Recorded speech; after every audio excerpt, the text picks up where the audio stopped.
Hi friends, நான் உங்கள் RVG. எல்லாரும் எப்படி இருக்கீங்க? நல்லா இருக்கீங்களா? இன்னைக்கு நம்ம வீடியோல என்ன பார்க்க போறோம்னா ரொம்ப ஒரு டேஸ்டான ஒரு ஈவினிங் ஸ்நாக்ஸ் ரெசிபி தான். அதாவது ரிப்பன் பக்கோடா எப்படி செய்யறது அப்படிதான் இந்த வீடியோல பார்க்க போறோம். வாங்க வீடியோக்குள்ள போலாம். வீடியோக்குள்ள போறதுக்கு முன்னாடி இன்னும் நம்ம சேனலை சப்ஸ்கிரைப் பண்ணா மறக்காம சப்ஸ்கிரைப் பண்ணிட்டு பக்கத்துல இருக்க பெல் பண்ணி கிளிக் பண்ணிக்கோங்க. அப்பதான் நான் போற வீடியோ நோட்டிஃபிகேஷன் வந்து உங்களுக்கு உடனே வரும். வாங்க வீடியோக்குள்ள போலாம். இன்றைக்கி நான் ஃபஸ்ட்டு ரிப்பன் பக்கோடா பண்ணுறதுக்கு வந்து ஒரு பிளேட்டில் வந்து நான் ஒரு கப்பளவு மெஷரிங் கப்பில் வந்து ஒரு கப்பளவு வந்து நார்மல் பச்சரிசியை வந்து நான் வந்து நல்லா 2 வாட்டி நல்லா சலித்து நான் எடுத்து வச்சுருக்கேன்.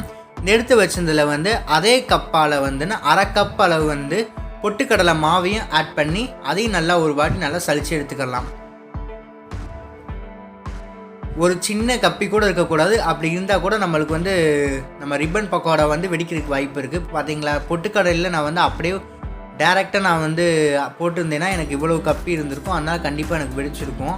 ஆனால் நான் அப்படி சலிச்சு போட்டனால எனக்கு வந்து வெடிப்பு வராது. இதில் ஒரு மிக்சி ஜாரில் வந்து ஒரு 4 பல்லு பூண்டு எடுத்துக்கிறேன். ஒரு 4 பல்லு பூண்டை போட்டுட்டு நம்மளுக்கு தேவையான அளவு வந்து உப்பு ஆட் பண்ணிக்கிறலாம். ஒரு அரை டேபிள் ஸ்பூன் அளவு இருக்கும் உப்பு, 4 பல்லு பூண்டு. இந்த பூண்டையும் உப்பையும் நம்ம வந்து டேரெக்டாக நம்ம மிக்சியில் அரைச்சோன்னா அது வந்து அரையாது.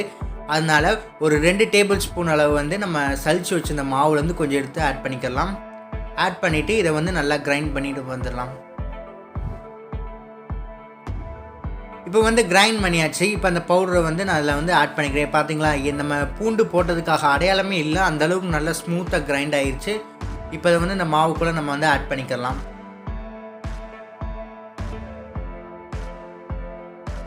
இப்போ எல்லா மாவையும் வந்து நம்ம ஆட் பண்ணியாச்சு. ஆட் பண்ணதை வந்து இப்போ நல்லா மிக்ஸ் பண்ணி விட்டுடலாம்.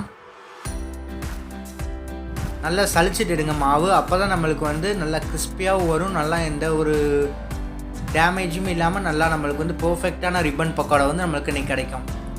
இந்த ஸ்டேஜில் வந்து நான் ஒரு 3 ஸ்பூன் அளவு, இந்த ஸ்பூன் அளவு நான் 3 ஸ்பூன் அளவு வந்து எண்ணெயை வந்து நல்லா ஹீட் பண்ணி வச்சுருக்கேன். அந்த ஹீட் பண்ண ஆயிலை வந்து நான் வந்து போட்டுக்கிறேன். இப்போ பார்த்தீங்களா, அப்போ நான் ஊற்றினோடனே அது வந்து நல்லா அப்படியே பபிள்ஸ் வருது. இந்த மாதிரி ஸ்டேஜில் இருக்கணும். நல்லா சூடாக இருக்கணும். நம்ம சூடான எண்ணெயை வந்து மாவில் வந்து எல்லா பக்கமும் படுற மாதிரி வந்து நம்ம வந்து நல்லா பிசைஞ்சு விட்டுக்கிறலாம். பார்த்து பண்ணுங்கள், எண்ணெய் சூடாக போகும்.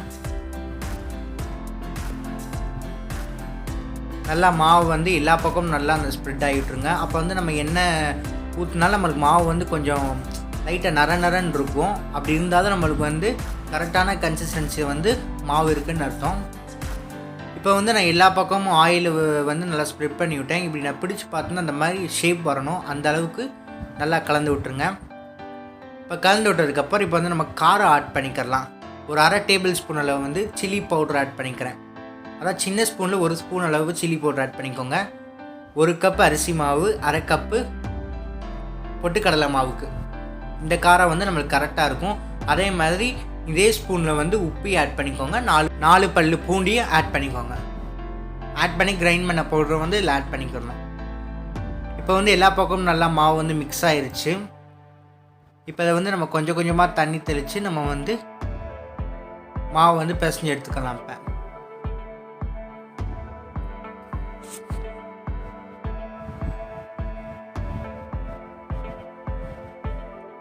இப்போ கொஞ்சம் கொஞ்சமாக தண்ணி ஆட் பண்ணிவிட்டு நல்லா மிக்ஸ் பண்ணி விடுங்க.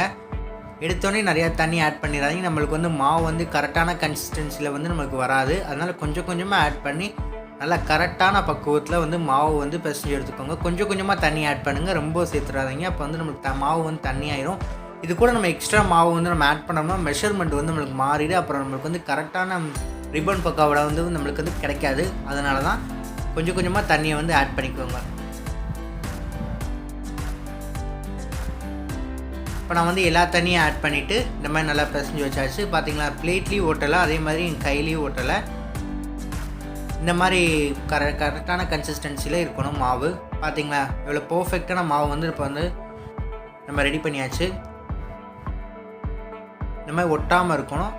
அந்தளவுக்கு நீங்கள் வந்து பிசைஞ்சு எடுத்துக்கோங்க. இப்போ அதை வந்து நம்ம ஆயிலில் ஃப்ரை பண்ணிடலாம். அதுக்கு முன்னாடி வந்து நம்ம வந்து இந்த மாதிரி ரிப்பன் பக்கோடாக்காவே, அதாவது சீவலுக்காக ஒரு அச்சு கொடுத்துருப்பாங்க. அந்த அச்சை வந்து நம்ம வந்து இடியாப்ப உரல்ல போட்டுக்கலாம். போட்டுட்டு நல்லா ஃபிக்ஸ் பண்ணி விட்டுக்கோங்க. ஃபிக்ஸ் பண்ணதுக்கப்புறம் கொஞ்சோண்டு மாவு எடுத்து நான் வந்து உள்ளே இன்சர்ட் பண்ணிக்கிறேன். இன்சர்ட் பண்ண மாவில் வந்து லைட்டாக வந்து அந்த இடியாப்ப உரலில் வந்து லைட்டாக தண்ணியை எடுத்து லைட்டாக தொட்டு விட்டுக்கோங்க. தொட்டதுக்கப்புறம் நம்ம வந்து இடியாப்பத்தில் மாவு வச்சிடலாம். இப்போ வந்து நம்ம புழிஞ்சிடலாம். பார்த்தீங்களா, கரெக்டாக சூப்பரான கன்சிஸ்டன்சியில் நம்மளுக்கு வந்து மாவு பிசைஞ்சனால தான் நம்ம ரிப்பன் பக்கோடா வந்து நம்மளுக்கு உடையாமல் நல்லா சூப்பராக வந்திருக்கு. இதே மாதிரி நீங்களும் கரெக்டாக பக்குவத்துக்கு மாவு பிசைஞ்சு இந்த மாதிரி பர்ஃபெக்டாக வந்து ரிப்பன் பக்கோடாவுக்கு புழிஞ்சு விட்டுருங்க. இப்போ இது வந்து நல்லா ஃப்ரை ஆகட்டும், நல்லா டீப் ஃப்ரை ஆகட்டும். இந்த எண்ணெய் எல்லாமே கம்ப்ளீட்டாக கூல் டவுன் ஆனதுக்கப்புறம் தான் நம்ம வந்து திருப்பி போடணும். அது வரைக்கும் நம்ம வெயிட் பண்ணலாம். அடுப்பு வந்து லோ ஃப்ளேம்லேயே வச்சுக்கோங்க. மீடியம் ஃப்ளேமில் வேணால் லோ ஃப்ளேம்லேயே வச்சுக்கோங்க, இல்லாட்டி நம்மளுக்கு வந்து கரியும். பார்த்தீங்களா, ஒரு பக்கம் வந்து நல்லா கூல் டவுன் ஆகிடுச்சு. இந்த ஸ்டேஜில் வந்து நான் 3 போட்டுக்கிறேன். அப்படி எனக்கு ரிப்பன் பக்கோடா வந்து பர்ஃபெக்டாக இல்லைன்னா எனக்கு வந்து நான் வந்து இப்போ திருப்பி போடுறப்ப வந்து எனக்கு வந்து அது பிரிஞ்சு போயிருக்கணும். ஆனால் எனக்கு பிரிஞ்சு போகலை. அப்போ தான் எனக்கு வந்து கரெக்டான கன்சிஸ்டன்சியில் வந்து நான் மாவு கரெக்டாக பிசைஞ்சனால தான் எனக்கு வந்து இந்த மாதிரி ரிப்பன் பக்கோடா வந்து பர்ஃபெக்டாக கிடச்சிருக்கு. இப்போ இந்த பபுள்ஸ் எல்லாமே நல்லா அடங்கட்டும். பார்த்தீங்களா, பபுள்ஸ் எல்லாமே நல்லாவே அடங்கிருச்சு. இந்த ஸ்டேஜில் வந்து நம்ம வெளியே எடுத்துடலாம். அதான் அடுப்பை வந்து லோ ஃப்ளேம்லேயே வச்சுக்கோங்க. நீங்கள் எந்த எண்ணெய் யூஸ் பண்ணி வேணாலும் பொரிச்சுக்கலாம். இப்போ அதை வந்து நான் சர்வ் பண்ணிடலாம். எண்ணெய் நல்லா வடிச்சிட்டு பார்த்தீங்களா, இப்போ எல்லாத்தையும் மொத்தமாக வச்சுட்டு இதை அப்படியே உடச்சி விட்ருங்க. அவ்வளோதான், நம்மளோட கிறிஸ்பியான ரொம்ப ஒரு டேஸ்டான ரிப்பன் பக்கோடா வந்து நம்மளுக்கு வந்து ரெடி ஆகிடுச்சு. இதை வந்து நீங்கள் ஈவினிங் ஸ்நாக்ஸில் சட்டுன்னு ஒரு 15 நிமிஷத்தை நம்ம வந்து ரெடி பண்ணிடலாம். ரொம்ப ஒரு சிம்பிளான ரெசிபி. அதே மாதிரி எல்லாமே ட்ரை பண்ணி பாருங்கள். நல்ல ஒரு கிறிஸ்பியான ஸ்நாக்ஸ் ரெசிபி வந்து ரெடி ஆகிடுச்சு. அவ்வளோதான் ஃப்ரெண்ட்ஸ், நம்மளோட டேஸ்டியான ரொம்ப சூப்பரான ஸ்பைசியான ஈவினிங் ஸ்நாக்ஸ் ரெசிபி, அதாவது ரிப்பன் பக்கோடா எப்படி செய்கிற இந்த வீடியோவில் பார்த்தோம். இந்த வீடியோ பிடிச்சிச்சுன்னா வீட்டில் கண்டிப்பாக ட்ரை பண்ணி பார்த்துட்டு ஃபீட்பேக்கை மறக்காமல் கமெண்ட் பாக்ஸில் கமெண்ட் பண்ணுங்கள். இந்த வீடியோ பிடிச்சிச்சுன்னா லைக் பண்ணுங்கள், ஷேர் பண்ணுங்கள், கமெண்ட் பண்ணுங்கள். மறக்காமல் உங்கள் ஃப்ரெண்ட்ஸுக்கு ஷேர் பண்ணி நம்ம சேனலை சப்ஸ்கிரைப் பண்ண சொல்லுங்கள். சப்ஸ்கிரைப் பண்ணிவிட்டு பக்கத்துக்கு பெல் பண்ணி கிளிக் பண்ண சொல்லுங்கள். அப்போ தான் நான் போடுற வீடியோ நோட்டிஃபிகேஷன் வந்து உங்களுக்கு ஒன்றுக்குன்னே வரும். இன்னொரு அருமையான ரெசிபியில் நம்ம சந்திக்கலாம். தேங்க்ஸ் ஃபார் வாட்சிங் திஸ் வீடியோ.